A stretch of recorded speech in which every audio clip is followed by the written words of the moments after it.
बिस्मिल्लाहिर्रहमानिर्रहीम। तुमसे है पाकिस्तान में खुश आमदीद। मैं हूं साजिद हुसैन। हमेशा की तरह मजबूत मुस्तहकम पाकिस्तान पर बात करने के लिए न सिर्फ पाकिस्तान की पॉलिटिकल फोर्सेस के रहनुमाओं के साथ साथ दीगर शुबजा जिंदगी से ताल्लुक रखने वाली शख्सियात को प्रोग्राम में मधु करते हैं, पूछते हैं उनसे कैसे मुल्क को मजबूत मुस्तहकम बनाना है और मजबूत मुस्तहकम पाकिस्तान के सफर को वफाकी हुकूमत पाकिस्तान तहरीक इंसाफ को 3 साल भी बीत गए। और अगर मैं सिंध की बात करूं तो 13 साल से सिंध में पाकिस्तान पीपल्स पार्टी की हुकूमत है।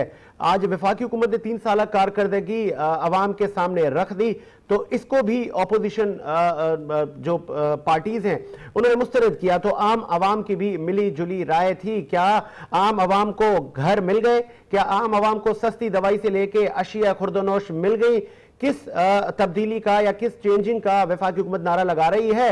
मुमकिन है आखिर में अभी भी 2 साल बाकी हैं। क्या 2 सालों में वो तमाम जो समर थे, जो वफाकी हुकूमत पाकिस्तान तहरीक इंसाफ वालों ने जो ख्वाब आवाम को दिखाए थे, क्या वो आवाम को जो वो ख्वाब दिखाने के जो ये जो सपने थे, या इसको इलेक्शन कैंपेन कहें, या वो ख्वाब पूरे होंगे? हमारी कोशिश होगी आज न सिर्फ बिजनेस कम्युनिटी के रहनुमाओं के साथ साथ अपोजिशन और हुकूमती जो कोलिशन पार्टनर है उनसे भी हम पूछेंगे कि ये तब्दीली का सफर जो कि 3 साल इसको गुजर गए, आवाम को क्या मिला? आवाम को अभी भी महंगाई का सामना है, आवाम अभी भी बहुत सारे नौजवान बेरोजगार हैं, वो रोजगार आवाम को देना था, आवाम को अशिया खुर्दनोश सस्ती देनी थी। चीनी के प्राइसेस आपके सामने हैं, पेट्रोल के प्राइसेस आपके सामने हैं, दवाइयां 200% महंगी हैं। तो क्या आवाम मुतमईन है? और जिस तरह आज वजीर आजम इमरान खान ने आज आवाम के सामने ये तमाम चीजें रखी कन्वेंशन सेंटर में, जब ये खिताब किया तो तब आवाम का भी एक जमे गफीर देखा गया। तो कोविड-19 की जो 4th वेव है उसको एहतियाती तदाबीर तो वहां नहीं देखी गई, वहां पे किसी को मास्क भी बहुत कम लोगों को पहने हुए थे। तो अगर वफाकी हुकूमतों का अगर ये रवैया रहेगा तो आम आवाम कोविड से कैसे महफूज रहेगी? इन तमाम चीजों पे बात करने के लिए हमारी कोशिश है कि अपने मौजूदीन से हम बात करें। इस वक्त हमें वीडियो कॉल पे हमें ज्वाइन किया है GDA के नौजवान रहनुमा सैयद अली रजा शाह। अली साहब खुशामदीद कहेंगे प्रोग्राम में आपको। अली रजा साहब खुशामदीद कहेंगे प्रोग्राम में, क्या आप सुन सकते हैं?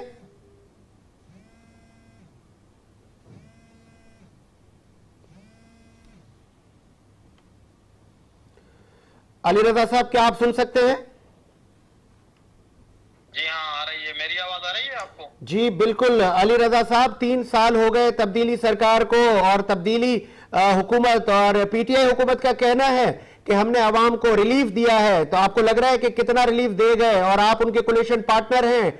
200% दवाएं महंगी हैं और अशिया खुर्दनोश से लेके चीनी के प्राइस, पेट्रोल के प्राइस, दूध के प्राइस, तमाम चीजें तो महंगी हैं। आवाम को घर भी नहीं मिले, आवाम को रोजगार भी नहीं मिला। तो आपको लग रहा है कि 3 साल में जो ये तमाम चीजें बताया गया है कि एहसास किफालत प्रोग्राम और नौजवानों को कर्जे दिए जा रहे हैं, स्मार्ट लॉकडाउन और जितनी भी वफाकी हुकूमत ने जो अपने कारनामे जो काम पेश किए हैं, क्या आप उससे मुतमईन हैं?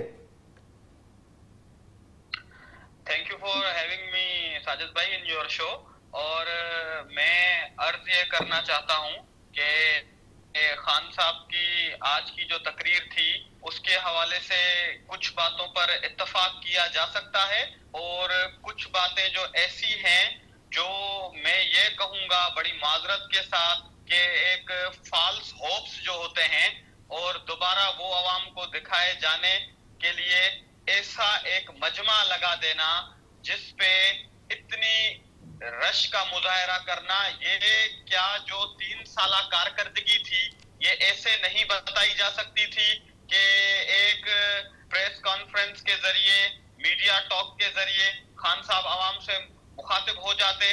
यहाँ पर जो आज के इस मजमे में कोविड को नजरअंदाज कर दिया गया, क्योंकि कोविड बिजनेस कम्युनिटी के ऊपर लागू हो जाता है, आम आवाम पर लागू हो जाता है, गरीबों के ऊपर, लेकिन हमारे हुक्मरानों को उससे इस्तिस्ना मिला हुआ है।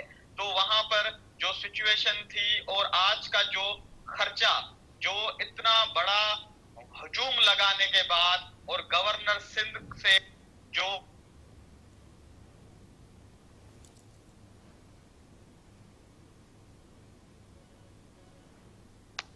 सिंध को बुलाया गया कि एज अ सिंगर आप जो है यहाँ पर गाने सुनाएं, क्या सिंध के हालात उनको मालूम नहीं है कि सिंध में क्या हो रहा है?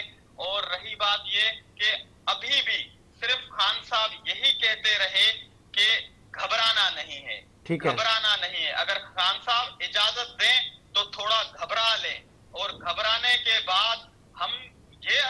कहना चाहते हैं कि 3 साल की कारकर्दगी रिपोर्ट आपने बिल्कुल पेश की है और उससे आप जरूर मुतमईन होंगे। आपने जो अपनी टीम का जिक्र किया वो जरूर मुतमईन होगी, लेकिन अवाम मुतमईन नजर नहीं आती, क्योंकि अवाम के पास अभी भी रोजगार के वो मौके नहीं है। अवाम मसाइल से दो चार है, उनको अभी तक 3 साल में कुछ नहीं मिला। अभी आप कह रहे हैं कि पाकिस्तान को ठीक है, मजीद अपने पांव ठीक पर है, खड़ा करना है, उसके लिए टाइम चाहिए होगा। ठीक है, ठीक है। आपने ठीक है, आपकी तनकीद वजह है, क्या कोलिशन पार्टनर जो है वफाकी हुकूमत है उनको एतमाद में नहीं लिया गया? सर ऐसा कुछ भी नहीं है, जैसे कि ऑन बोर्ड अपोजिशन को नहीं लिया जाता। आजकल तहरीक इंसाफ की एक पॉलिसी चल पड़ी है कि जो भी कोलिशन पार्टनर्स हैं उनको किसी भी बात में ऑन बोर्ड नहीं लिया जा रहा है, और वो सिर्फ एक अपनी जो टीम है जो तहरीक इंसाफ की है उनको साथ लेकर और अपने काम को सरंजाम देने की कोशिश कर रहे हैं। वो चाहे कर लें या न कर पाए, लेकिन अवाम में गम और गुस्से की जो इंतशार है, जो अवाम के हालात हैं, उसके बाद जो रहनुमा हैं हमारी जीडीए के और जो कोलिशन पार्टनर्स हैं उन पर भी उसके जरूर असरात पड़ते ठीक है, हैं। हम भी ठीक है, अवाम के सामने ठीक है, उतने जवाब ठीक दें है शाह साहब, तहरीक ठीक है, इंसाफ। ठीक है शाह साहब, आप कॉल पे रहे। मुमकिन है जीएम जमाली साहब ने भी ज्वाइन किया है। जमाली साहब सुन सकते हैं आप? जी बिल्कुल। बहुत शुक्रिया जमाली साहब, आपने टाइम दिया। आप सीनियर जर्नलिस्ट हैं। 3 साल कारकर्दगी वफाकी हुकूमत ने पेश की, तो सिंध में भी पाकिस्तान पीपल्स पार्टी को भी 13 साल हो गए हैं। क्या तमाम ही मलबा पीटीआई पर डालना दुरुस्त होगा, या कि पीटीआई ने कुछ जो एम्स जो एक ख्वाब दिखाए थे अवाम को वो 3 सालों में वो उनको पाए तकमील तक पहुंचा दिया गया है? देखें, पीटीआई ने जो वादे किए थे कि 1 करोड़ नौकरियां देंगे, 50 लाख घर देंगे, पेट्रोल जो है 34 रुपए का नहीं बिकेगा तो समझे वजीर आजम चोर है। बिजली की कीमतें को याद होगा कि कंटेनर पे खड़े होकर उन्होंने फरमाया था कि ये इतने जो टैक्स लगते हैं तो ये हुक्मरानों की जेब में जाते हैं, गरीब के घर पे डाका डलता है। तो हम सिविल नाफरमानी की तहरीक शुरू कर दी थी। डॉलर कहां से कहां पहुंच गया, चीनी की कीमत कहां चली गई, महंगाई 300% ऊपर जा चुकी है, दवाओं की कीमत 200 से 500% उसमें इजाफा हो चुका है। बात यह है कि ये सारे दावे किसी और जमात ने इतने बड़े नहीं किए थे। ठीक ये है, सारे दावे पीटीआई हुकूमत ने किए थे, इमरान खान साहब ने किए थे, उनके तमाम लोगों ने किए थे कि जिस दिन पीटीआई की हुकूमत आएगी 200 अरब डॉलर जो बाहर के बैंकों में पड़े हुए हैं वो पाकिस्तान आएंगे और आईएमएफ को मुंह पे मारेंगे। तो ये सारे वो दावे हैं जो उन्होंने खुद किए हैं। हम सिर्फ ये समझते हैं कि उनमें से कोई एक वादा भी ऐसा नहीं है जो पूरा हो। क्या तो करप्शन की कारकर्दगी को किस नजर से देखें? क्या कोई बड़ा मंसूबा उन्होंने पाकिस्तान में अनाउंस किया है जो पाया तकमील तक पहुंचा हो? देखिए, बाकी हुकूमतों को भी यही अरसा मिलता है, 5 साल की हुकूमतें मिलती हैं, बल्कि 2 टेनवर ऐसे गुजरे हैं जो 5-5 साल हुए हैं। इससे पहले तो लोगों को 2 साल 3 साल का टाइम मिलता था, लेकिन उसमें फिर भी आपको कहीं सड़कों के मंसूबे नजर आते थे, कहीं ब्रिजेस के मंसूबे नजर आते थे, कहीं कोई यूनिवर्सिटी नजर आ जाती थी, कहीं कोई हॉस्पिटल नजर आ जाता था।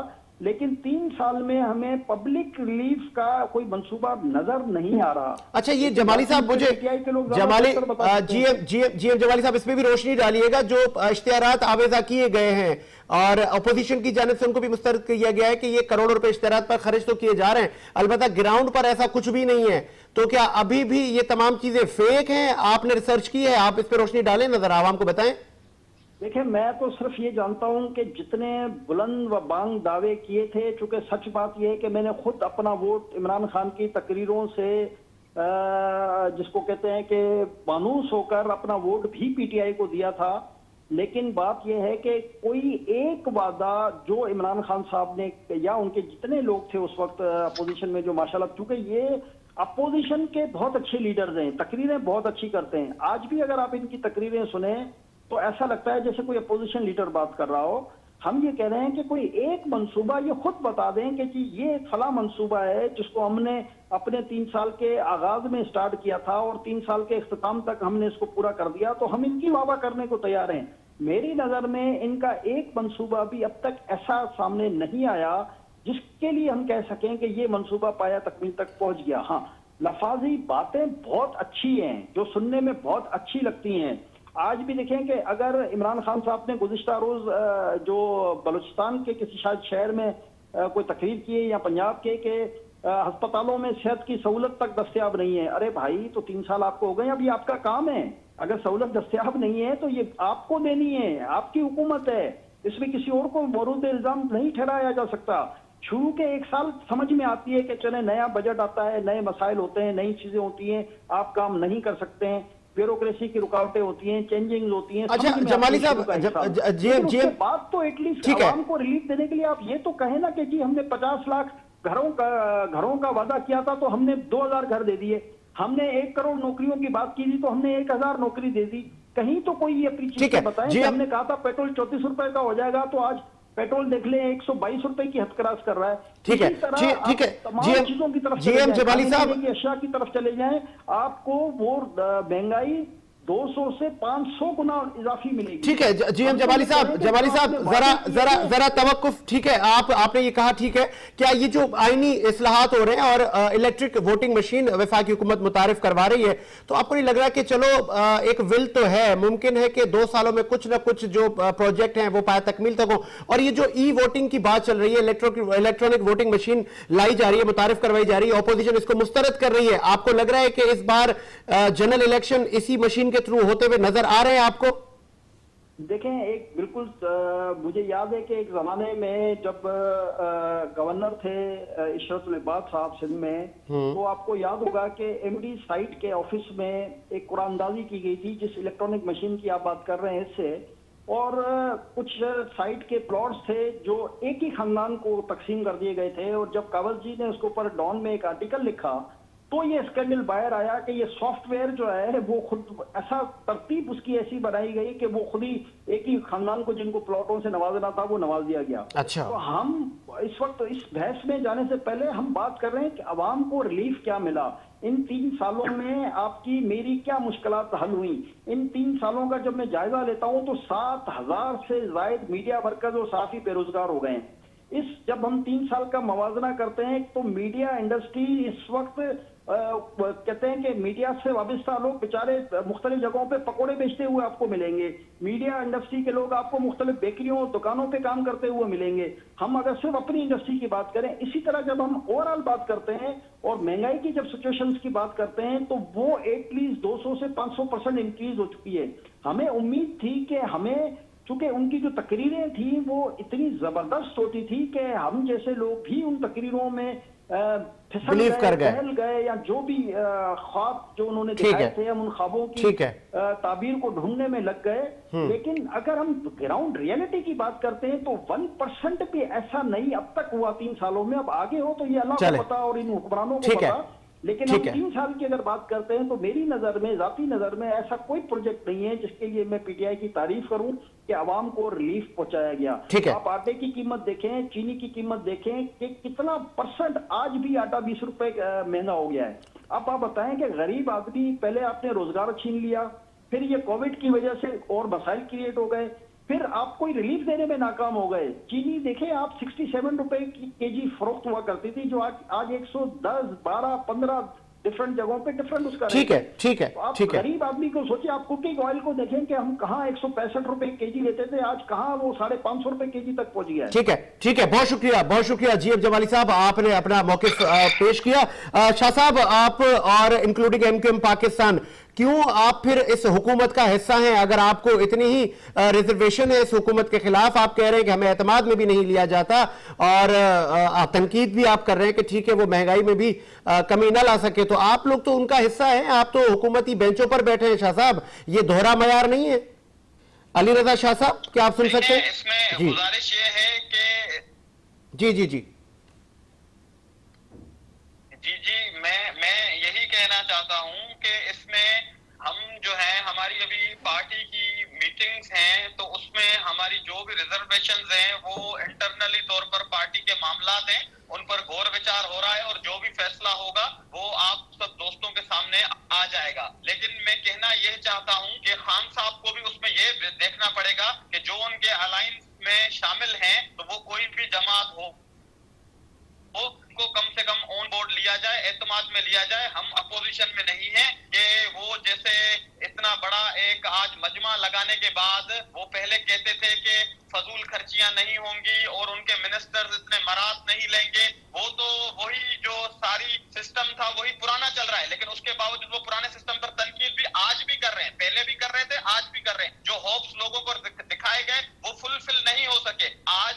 देखें कराची के क्या हालात हैं, सिंध के क्या हालात हैं, आप देख रहे हैं। लेकिन हमारे गवर्नर साहब इतने मुतमईन हैं कि वो वहां पर एज अ सिंगर पेश हो रहे हैं और वो खान साहब को गाने सुनाकर खुश कर रहे हैं। और खान साहब ये कह रहे हैं कि हमारे पास कभी पुलवामा की सूरत में मसाइल आ गए, कभी कोरोना की सूरत में आ गए। तो कितने दिन तक, कितने सालों तक हम सिर्फ लोगों को यही एग्जाम्पल्स देकर और यही रोना रोकर और पिछली हुकूमतों पे मलबा डालकर कितना और टाइम गेन कर सकते हैं। देखें, जहां पर खान साहब ने अपनी टीम एनसीओसी का जिक्र किया, उनकी तारीफ की, जिस तरीके से उन्होंने वर्ल्ड इकोनॉमिक फोरम की उन्होंने तारीफ की, उन्होंने वर्ल्ड हेल्थ ऑर्गेनाइजेशन की तारीफ की कि वो पाकिस्तान को अच्छा समझ रहे हैं, हमने ये किया, हमने वो किया। लेकिन मामला यहाँ पर ये है कि अवाम क्या सोच रही है, अवाम का क्या मौकिफ है। अवाम, अगर आप कह रहे हैं कि जब आप हुकूमत में आए 20,000 अरब डॉलर का खसारा था, लेकिन अभी कहां पर हम खड़े हुए हैं। उसके बाद जब आप टैक्स कलेक्शन पर आ जाएं, देखिए अवाम ने आप पर भरोसा किया, पिछली हुकूमतों को इतनी टैक्स कलेक्शन नहीं हुई जितनी आपकी गवर्नमेंट को हुई। आप खुद कह रहे हैं कि 3,800 अरब डॉलर टैक्स कलेक्शन होती थी पहले, उसमें इजाफा हुआ, 4,800 अरब डॉलर आपको टैक्स मिल रहा है। तो उसके बावजूद भी अभी तक अवाम के मसाइल हल नहीं हुए। और आप ये कह रहे हैं कि जब किसी घर में मसला आता है तो वो जो घर वाले होते हैं वो मुर्गी खाने के बजाय दाल रोटी पर आ जाते हैं। आप दाल रोटी पर आ जाओ, अभी तक घबराना नहीं है। खान साहब, अगर आप इजाजत दें तो अवाम थोड़ी सी घबरा ले, क्योंकि अब ये जो पॉलिसीज हैं, एक एक चीज पर आवाम की नजर है। खुदारा ऐसे फैसले ना करें, ऐसी चीजों से आपका भी ग्राफ जो ऊपर था, जिसकी वजह से आपको मैंडेट मिला,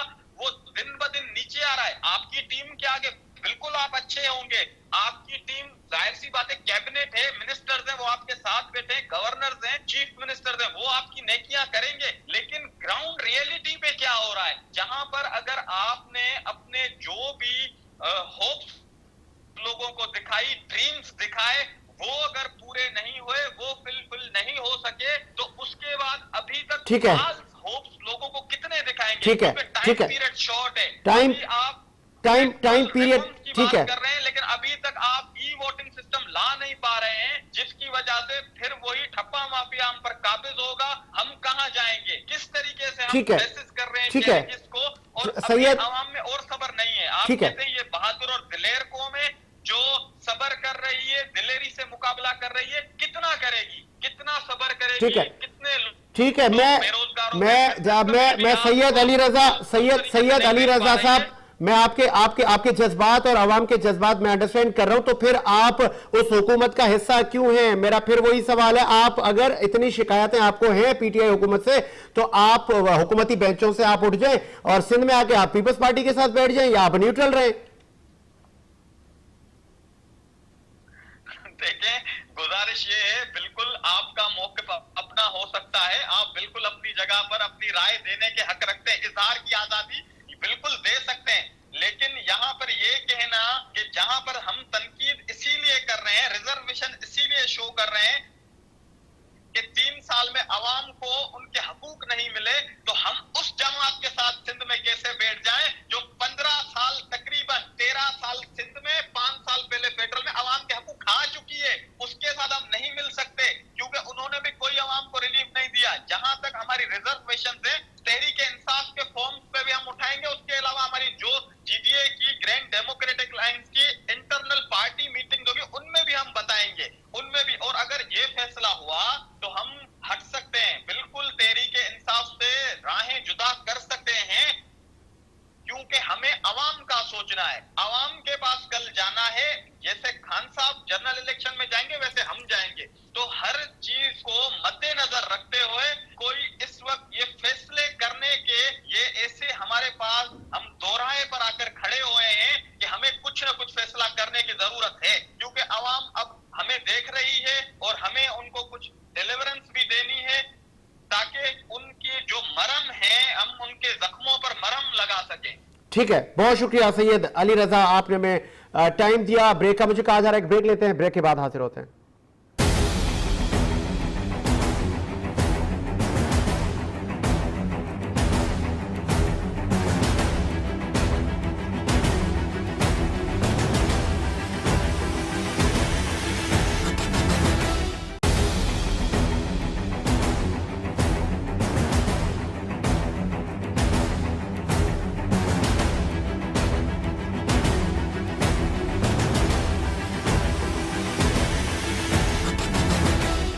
ब्रेक के बाद खुश आमदीद प्रोग्राम को आगे बढ़ाते हैं और बात कर रहे थे हम सिंध में 13 साल सिंध हुकूमत का जो दौर गुजरा उस पर क्या पाया क्या खोया, और वफाकी हुकूमत ने भी आज अपनी परफॉर्मेंस शो कर दी है, आवेजा कर दी है और बड़ी मुतमईन नजर आई।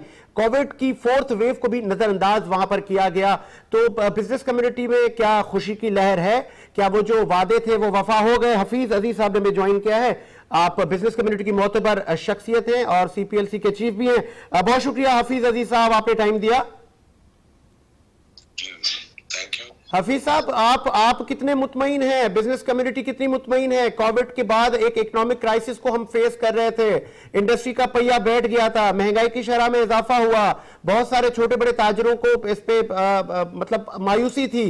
अब आपको लग रहा है कि 3 साल वफाकी हुकूमत आप किस तरह इसको देख रहे हैं? देखिए, आप कह रहे थे कि छोटा बड़ा ताजर जो है वो मुतमईन नहीं था, तो क्या मुतमईन हो गया है? मेरे ख्याल में तो नहीं हुआ है। ठीक है। 3 साल दौर के आप देखें ना, कोविड के बाद से जो सिनेरियो चेंज हुआ है, वर्ल्ड का चेंज हुआ है, इसके अंदर बड़े प्रॉब्लम्स क्रिएट हुए हर कंट्री में। और पाकिस्तान को हम देखते हैं तो हमारा आइडिया ये था कि कोविड के दौरान गवर्नमेंट और पाकिस्तान ने जो है वो कार्बो रेट कम करना था, इंटरेस्ट रेट, ठीक है, वो 7% पे ले आए, मगर हमारी सोच ये थी कि 4% तक आएंगे। ठीक है, वो आए नहीं, किस वजह से है वल्लाह आलम, हमें नहीं समझ में आ रहा। और छोटा ताजर जो है इस पाकिस्तान के अंदर छोटे से छोटा होता जा रहा है, और बड़ा ताजर, बड़ा इंडस्ट्रीज जो है उनको जो महारत दी गई उसके बड़े से बड़ा हो रहा है। ठीक तो है। ये गैप जो है बहुत ज्यादा हो रहा है, ये गैप होना नहीं चाहिए, क्योंकि हमारी जो पॉपुलेशन ज्यादातर है वो छोटे तबके पे, आपको पता है। तो मेरे ख्याल में गरीबी भी बढ़ रही है और बेरोजगारी भी बढ़ रही है। हम मुतमिन नहीं समझ रहे ये। अच्छा, तो वफाकी हुकूमत को क्या एडवाइस करेंगे कि क्या किस पॉलिसी पे वो अमल पैरा हो? अब तो आखिरी के 2 साल हैं, आगे तो फिर अगला साल, 1 साल के बाद तो इलेक्शन की तैयारी होंगी। फिर जो वो टारगेट्स, वो जो बुलंदबाद नारे थे, क्या वो सिर्फ इसको ये हम तस्वुर करें कि इलेक्शन जीतने की हद तक थे तमाम चीजें? देखिए साजिद भाई, इलेक्शन 2018 के हुए थे, उससे पहले इमरान खान साहब कराची चैम्बर ऑफ कॉमर्स के प्रोग्राम में आए थे। ठीक है। और हमारे लीडर सराज कासिम टेली साहब, अल्लाह ताला उनको जन्नत फिरदौस में जगह अता फरमाए, उन्होंने स्टेट पे जब इनका स्पीच था उसमें उन्होंने क्लियर इमरान खान से कहा था कि आप जो कमिटमेंट करके आ रहे हैं हम आपके साथ खड़े, और अगर आप वो कमिटमेंट को ऑनर नहीं करेंगे तो हम आपके साथ नहीं है। अब आप मुझे ये बता दें कि 3 साल गुजर गए, पहले गवर्नमेंट ऑफ पाकिस्तान पीटीआई ने कहा था कि हम 90 दिन में हालात 100 दिन के अंदर सही कर देंगे। तो हमारी भी समझ में है कि 90 दिन 100 दिन में हालात सही नहीं होते, किसी भी एक इंडस्ट्री को भी अगर। ठीक है, ठीक है।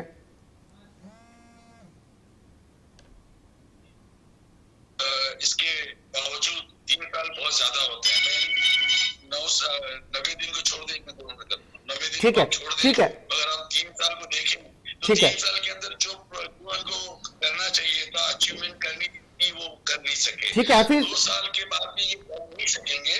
ठीक है हफीज साहब, आप कॉल पे रहे। पाकिस्तान पीपल्स पार्टी के समद साहब ने हमें ज्वाइन किया। समद साहब सुन सकते हैं आप? जी मैं सुन रहा हूँ। समझ, आप 13 साल सिंध में हैं, वफाकी हुकूमत पे तनकीद तो की जा रही है, लेकिन क्या 13 सालों में आपने सिंध की आवाम को रिलीफ दिया? आपने कराची को इंफ्रास्ट्रक्चर दिया? आपने जो सिंध की जो सिंध के डोमेन में जो डिपार्टमेंट्स आते हैं, आपने कितने लोगों को रोजगार दिया? अगर आप सिंध वफाक की हुकूमत पर, उनकी परफॉर्मेंस पर बात की जा रही है, तो आप भी तो अपनी परफॉर्मेंस शो करें 13 साल की। साहिब भाई, मैं सबसे पहले आपका शुक्रगुजार हूँ। काइंडली लाउडली, आपकी आवाज बहुत कम आ रही है, थोड़ा सा लाउडली अगर समझ साहब। जी, अब आप आ रही है मुझे आवाज? जी जी, बेहतर है। आज ही मैं याद कर रहा था कि सबसे पहले तो आपका मशकूर हूँ कि आपने अपने प्रोग्राम में मदू किया, और उसके बाद मैं समझता हूँ कि ये 3 साल आज जो दौर पूरा हुआ है वो पाकिस्तान पीपल्स पार्टी का नहीं हुआ, आज ये पाकिस्तान तहरीक इंसाफ का हुआ है। समझता हूँ कि आज 13 साल जो इनके 3 साल जो परफॉर्मेंस है उस पर आप प्रोग्राम कर रहे हैं, उस पर आप ही में आपके साथ हूँ। अभी तक मैं तनकीद शुरू नहीं की, आपने पहले कह दिया कि आप तनकीद कर रहे हैं, अभी तनकीद करेंगे लोग इन पे। प्रॉब्लम ये है कि आप मुझे बताएं कि इस वक्त फेडरल हुकूमत जो चल रही है 3 साल में, उनकी कितनी कामयाबी है? जो दावे, जो वादे, जो वईदे इस मुल्क के अवाम के साथ किए गए, जिन नारों के बुनियादों पर इनको हुकूमत में लाया गया, क्या वो टारगेट अचीव समझ सॉरी फॉर इंटरप्ट। समझ, मैंने ये कहा कि हम विफाक के 3 सालों पर भी आते हैं, लेकिन 13 साल जो सिंध में आपको रहे, अगर आप पहले उसकी परफॉर्मेंस पे बात करें तो फिर मैं विफाक पे भी आपके पास आ जाता हूं। अगर आप मुझे ये कहते हैं कि पाकिस्तान पीपल्स पार्टी के 13 साल से मैं तैयारी करके आता, तो मैं आपको सब चीजें बताया था कि पीपल्स पार्टी ने 13 साल में क्या किया है, क्या नहीं किया है। लेकिन आज चूंकि 3 साल नीचे पूरे हो गए हैं, तो इन्होंने आज बड़े जबरदस्त प्रोग्राम किए पाकिस्तान में कि हमने ये अचीवमेंट्स किए हैं। तो आज आप उन्हीं की अचीवमेंट्स पर ये प्रोग्राम कर रहे हैं, तो मैं उनकी अचीवमेंट्स पर आपके साथ गुफ्तगू के लिए आया हूँ। जनाब, बात यह है कि आप बिल्कुल पीपल्स पार्टी से तनकीद करें, उनका हक है, राइट है, वो जब चाहे कर सकते हैं। लेकिन प्रॉब्लम यह है कि इनको सबसे पहले तो एक गलत तरीके से इस मुल्क के निजाम को दिया गया, जो कि इनका राइट नहीं बनता था। बड़ी मुश्किल के साथ एक डेमोक्रेसी इस मुल्क के अंदर एक ट्रैक पर आई है। उसके बाद जिस तरह से आपने देखा इस मुल्क के अंदर जिन लोगों ने इस मुल्क के लिए कुर्बानी दी, डेमोक्रेटिक मूवमेंट यहाँ चले, यहाँ उसके बाद जाके इस मुल्क का एक आईनी स्ट्रक्चर बहाल हुआ। लेकिन अनफॉर्चुनेटली ये हुआ कि 2018 के इलेक्शन में लोगों को ने जो वोट दिए, उनके वोट चोरी होकर एक ऐसा मतलब नाकाम नाकारा निजाम इस मुल्क के अंदर प्रमोट करने के लिए एक बंदे को हुकूमत दिया गया, जिससे हुकूमत नहीं चल पा रही। ठीक है, आप समझ आप कॉल पे रहे। हफीज साहब, मैं आपकी तरफ आऊंगा। हफीज अजीज साहब, अब बिजनेस कम्युनिटी, हमने देखा कि 2018 में आपने भी इस हुकूमत को वेलकम किया और बिजनेस कम्युनिटी की बहुत सारी शख्सियात ने पीएम इमरान खान साहब को और पीटीआई को सपोर्ट किया, और कोविड की आफत में भी आप लोगों ने बहुत सपोर्ट किया, और न सिर्फ हुकूमतों को बल्कि आम आवाम को भी रिलीफ देने की कोशिश की। अब आपको क्या लग रहा है, अब जो आने वाला बजट होगा या आने वाली हुकूमतें होंगी, क्या इससे सबक सीखेंगी, या आपको लग रहा है आखिरी साल में मुमकिन है पीटीआई लोगों को घर भी दे दे, लोगों को रोजगार भी दे दे और बिजनेस कम्युनिटी के लिए भी टैक्स में और दीगर चीजों में आसानियां पैदा कर लेगी? उम्मीद है, या आपको लग रहा है कि मुमकिन नहीं है? अब साजिद भाई, सियासी लोगों से आप कोई सवाल करेंगे ना तो वो सियासी जवाब देंगे। हम सियासी लोग नहीं, पहली बात।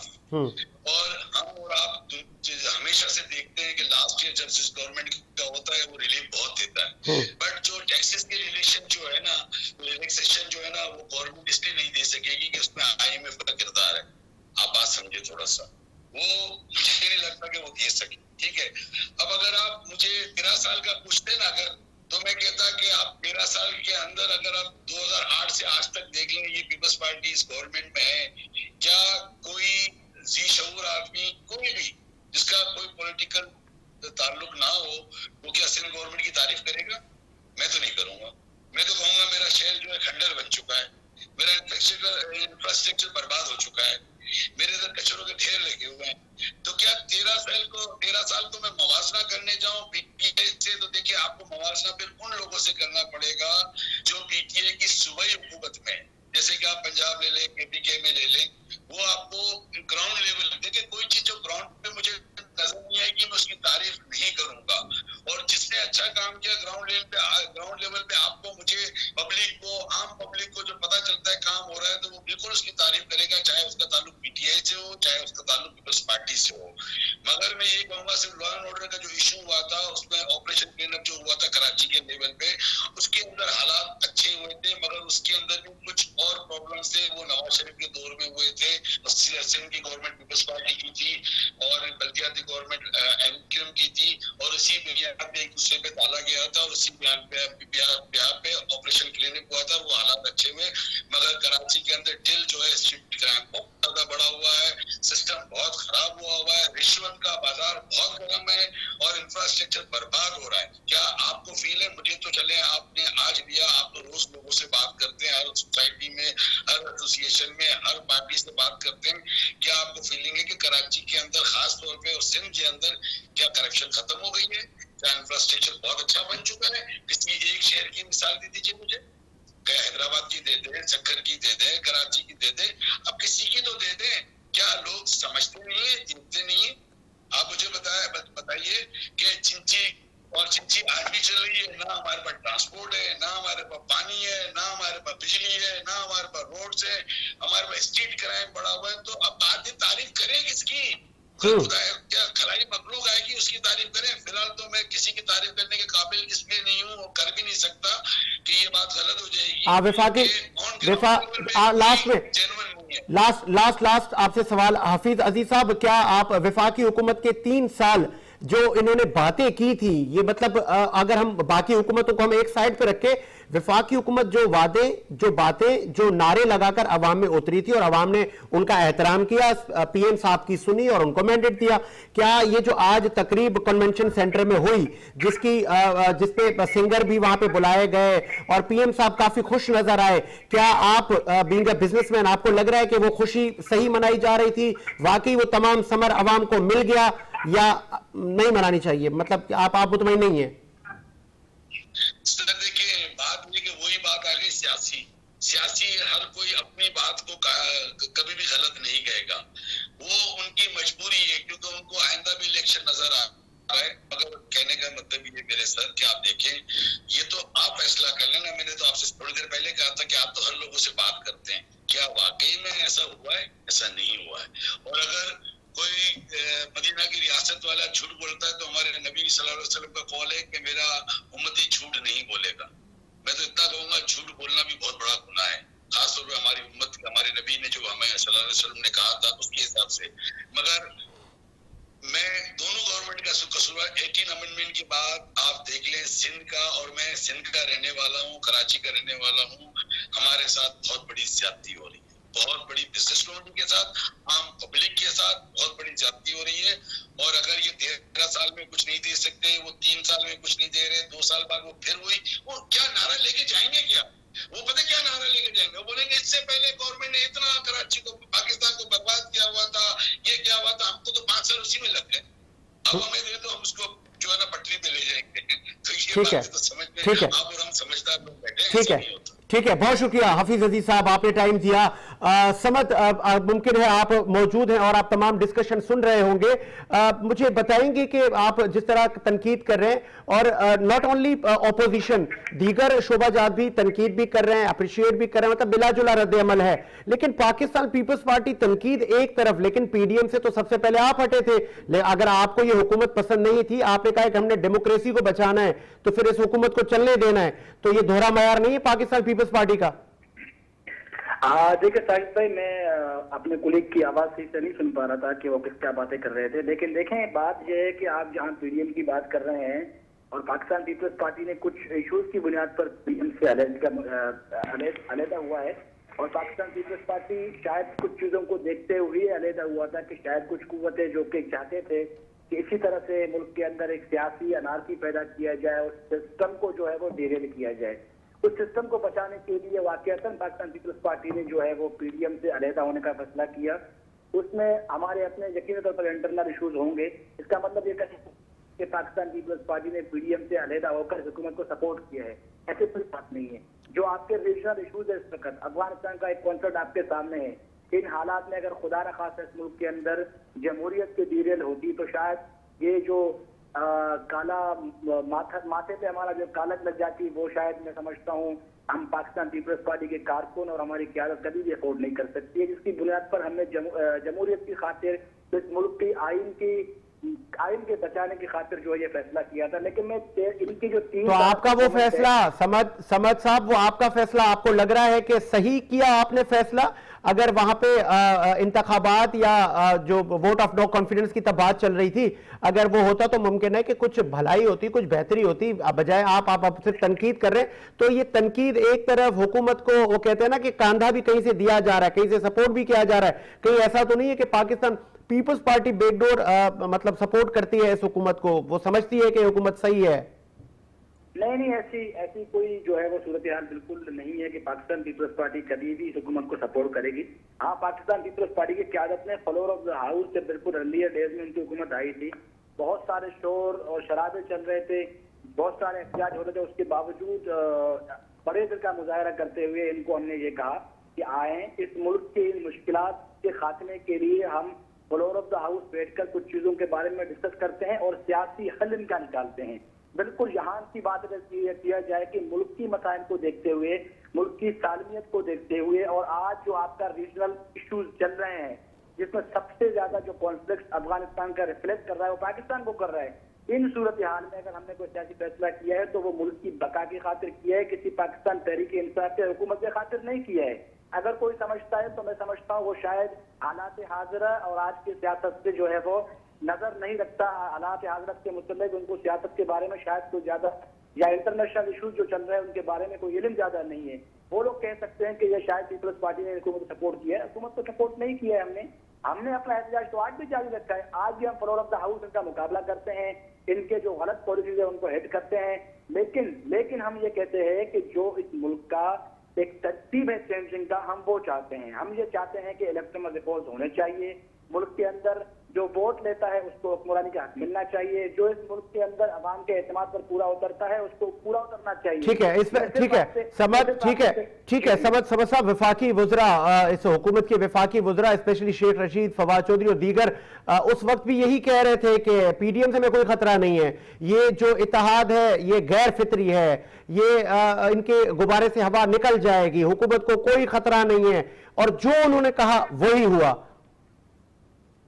देखिए बात जो है ना, आप मुझे बताएं कि अगर आप हुकूमत में होते, फवाद चौधरी की जगह आप वजीर इत्तलात और नशरियात होते, अगर आपसे सवाल किया जाता कि जो एहतियात आपके खिलाफ बनाया गया है तो फितरी है गैर फितरी, आप क्या जवाब देते? सर वो ये भी कह रहे थे कि सबसे पहले सॉरी फॉर इंटरप्ट, वो ये भी कह रहे थे कि सबसे पहले पाकिस्तान पीपल्स पार्टी इस इत्तेहाद से जाएगी, और हुआ भी वैसा। देखें बात यह है कि उस इत्तेहाद को जो तोड़ा गया या उसको तोड़वाने की कोशिश की गई, वो इत्तेहाद असल में दरअसल बात यह है कि जिन बुनियादों के ऊपर पाकिस्तान पीपल्स पार्टी ने पीडीएम में शमूलियत इख्तियार किया था, वो जब हमने देखा कि अंदर हमारी बात नहीं मानी जा रही, कुछ लोग यहाँ अपना वीटो पावर दिखा रहे हैं, यहाँ जो प्रेसिडेंट मुंतखब किया गया उसकी बात भी नहीं सुनी जा रही, अपनी मर्जी के फैसले जो है वो तख्ते लाहौर के तहत हो रहे हैं, तो हमने एलर्जी का इजहार किया जो बिल्कुल होना चाहिए था। एक पॉलिटिकल पार्टी जिसकी एक सूबे में हुकूमत है, जो सबसे ज्यादा इस वक्त आपके पूरे इतिहास के अंदर जो है वो पोजीशन रखने वाली जमात है, अगर हमारी बातों को नहीं रखा जाता, हमारे साथ इंसाफ नहीं किया जाता, हमारे सेनेटर के साथ जो वोट हमने उससे किया था हमें मिलेंगे वो हमें नहीं मिलते हैं, तो दैट मीन्स ये कि आपके अंदर से कोई चीजें खराब है ना। तो उन चीजों के तहत जो है वो हमने पीडीएम से जो है वो अलर्जी इख्तियार की। वो बिल्कुल आपकी बात अपनी जगह दुरुस्त है कि पीडीएम जो है वो इस हुकूमत के लिए एक ठीक है, ठीक है, समझ जमहूरी सोच के लोग जो है वो इस मुल्क में इनके लिए सरदर्द बन के रहेंगे। ठीक है, कहीं ऐसा तो नहीं है कि पाकिस्तान पीपल्स पार्टी ही पीडीएम की founder, chairman Pakistan peoples party ही इसके फाउंडर, और आप लोग ही ये इतना बड़ा अलाया आपने बनाया और सबको आपने एक साथ बिठाया और हुकूमत को टफ टाइम देने की आप लोगों ने बात भी की, तमाम चीजें पीपल्स पार्टी ही लीड कर रही थी, और ऐसा हुआ क्या कोई बैकडोर आपके रवाबित हो गए, या कोई नादीदा कुव्वतों का प्रेशर था कि आप तमाम लोगों को, वो कहते हैं ना कि तपती हुई रेत पे सबको छोड़ के और आप आके बैठ गए वापस आके एसी रूम में? असल में साहिब भाई ये बात तो मैं समझता हूँ वो शख्स कर सकता है जो कि पाकिस्तान पीपल्स पार्टी की तारीख से या उनकी स्ट्रगल से या उनकी जद्दोजहद से या उनकी कुर्बानी से वाकिफ नहीं हो। पाकिस्तान पीपल्स पार्टी बेखौफ राब्ते करना, उन कुव्वतों के साथ मिल जाना जिन्होंने हमेशा से जो है पाकिस्तान पीपल्स पार्टी के सबसे बड़े क़यादत को जो है वो सूली पे चढ़वाने में भी किरदार अदा किया, कत्ल करवाने में भी किरदार अदा किया, मार्शल लॉ के दौर में जो जुल्म पाकिस्तान पीपल्स पार्टी पे हुए, उस दौर में हमने जब इतने मुश्किलात में जाके बैकडोर रास्ते नहीं किए, हमने कोई मुज़ाकरात नहीं करी, हमने जाके कोई मुफाहमत नहीं करी, आज हम इस हालत में अगर इसमें स्ट्रॉन्ग पोजीशन में आके किसके लिए मुज़ाकरात करेंगे? अब ठीक है, लास्ट में समझने की जरूरत है, ठीक है, लास्ट समझने की जरूरत है, ठीक है, लास्ट में आगे क्या लाए अमल होगा पाकिस्तान पीपल्स पार्टी का? आपको पीडीएम जो बची कुछ पीडीएम रह गई उसके जलसे भी होना शुरू हो गए। मैं सिर्फ आपको पाकिस्तान पीपल्स पार्टी का जो है पॉलिसी जरूर बताऊंगा, सिर्फ जो कि इनके जो बहुत सारे आज बातें कर रहे हैं कि 3 साल में जो है इन्होंने बहुत कुछ कर लिया। मैं सिर्फ इतना कहना चाहता हूं भाई, इन लोगों ने 3 साल के अंदर 13 मरतबा दवाइयों की कीमतें बढ़ा दी गई। आज गरीब की बस में इलाज मुमकिन नहीं है। आज कोई अपनी मरीज को दवा लेने के लिए, मरीज का इलाज करने के लिए दवा लेने का जब सोचता है तो अपने जेब को देखता है। आज मेडिसिन माफिया इनके हाथों के नीचे जो है वो माफिया बनकर काम कर रही है, जो कुछ भी नहीं कर रहे। आज गैस का जो टैरिफ है 144% है।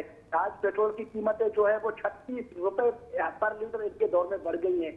आज जो है वो आपका जो मुल्क को कर्जों के तले डूबा हुआ है, जो डॉलर 100 रुपए जो है वो 70 सालों में बढ़ा था, वो डॉलर जो है इनके जो है 3 साल दौर इक़्तिदार में 67 रुपए और 68 रुपए जो है वो पहुंच चुका है।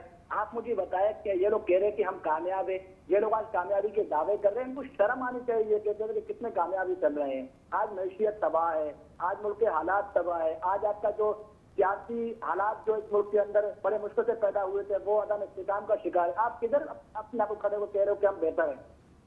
ठीक है, बहुत शुक्रिया समद, आपने टाइम दिया।